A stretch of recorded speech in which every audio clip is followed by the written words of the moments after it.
time to go visit Kurt. Yep, because we gotta use him to kick off the first section with Team Rocket. The pain in my side and the true attachment to this game, because they don't get strong enough fast enough, man. Yeah, they're still going after it, after 3 years. They just don't know when to quit. They don't realize another kid's just gonna come along and wreck their shit again. Because apparently being adults doesn't make you good at Pokemon battles, because, that's for kids, Like Yu-Gi-Oh cards. Like, who would think a child would be good at a card game? Meant for small children, I mean, come on. Like, that's just, blew my mind right there. Oh, you're gonna vent out on me, are you? Well, good luck with that. I mean, I came prepared with a Butterfree, and that makes it unbeatable. After all, Butterfree don't lose to rats. It floats like a Butterfree and stings like a Beedrill, I guess. I know. Maybe a Vespiquen would have been better, but this is a male Butterfree. And there are no male Vespiquens. And you can't be a queen if it's a male. I mean, come on, then be a Vespa King. Which doesn't exist. Because they're bees. Which makes me assume Beedrill's like a wasp,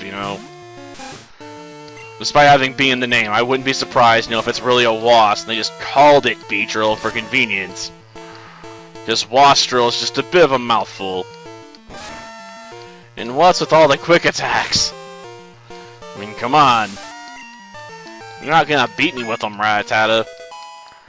But you will annoy me. We'll definitely take Stun Spore over Poison Powder. Though we're definitely gonna junk that for Sleep Powder. I admit, Stun Spore has its uses when you want to slow down the enemy. But that's usually not a concern if they're asleep. But maybe I should dig in the pack and bust out one of my potions. After all, I really don't want to go back to the Pokemon Center just yet. Yeah, let's try to defeat all of us. That's a lot easier than you expect. Like, seriously. Like, you're not that tough, you stupid little grunt. I mean, come on, you're using a Zubat. A Zubat! Damn thing's terrible. I mean, at least it evolves eventually into something cool like Crobat, but Zubat and Golbat? Just, ugh. Like, no, man, no. Like, just get them off my team. I don't need that. No one needs them. And yes, I realize Crobat evolves through happiness, but even so, you just really don't want them. And gosh darn it had to poison me, didn't it? Well, hopefully I got an antidote on hand.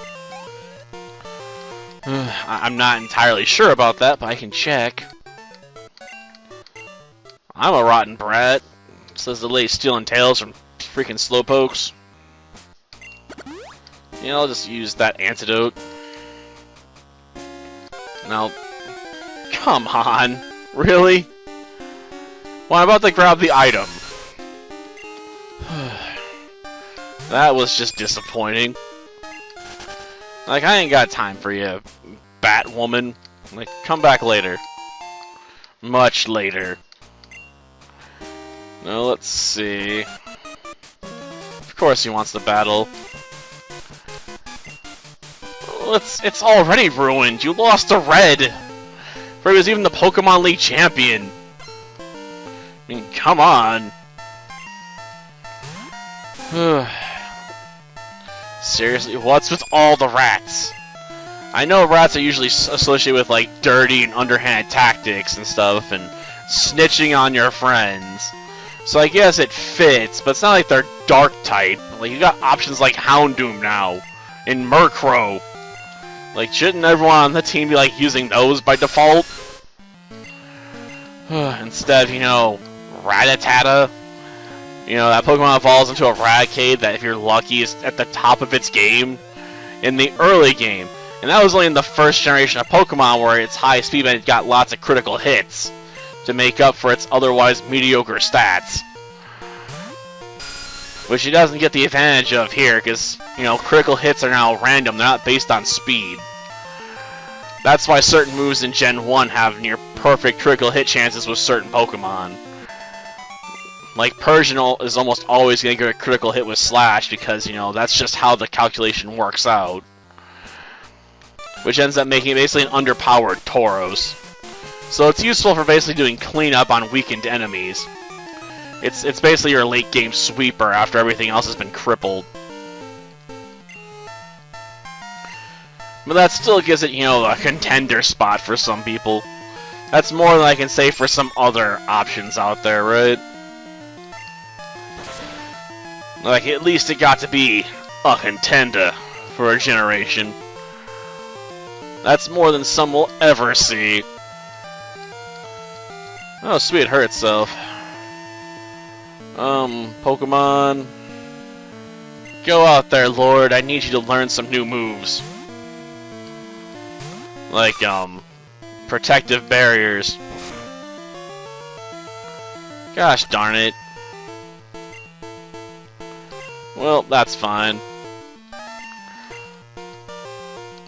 I didn't need it to, you know, stay in the battlefield for long, just enough to survive one move. Why tackle attack? Well, I guess it's trying to finish off Lord. I don't know why you didn't expect me to do another switch, but whatever. The AI is not the best in this game, sort of like Seven Kingdoms. And the AI is a lot easier to exploit in that game, I suppose. Which I do a lot of.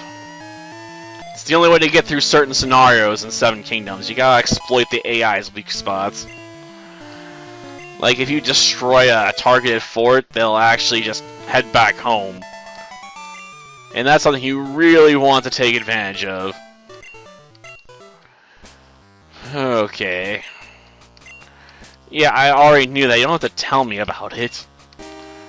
I suppose it's for those that jump into this game as their first game, though. You gotta explain all the backstory. Not there's a lot to it.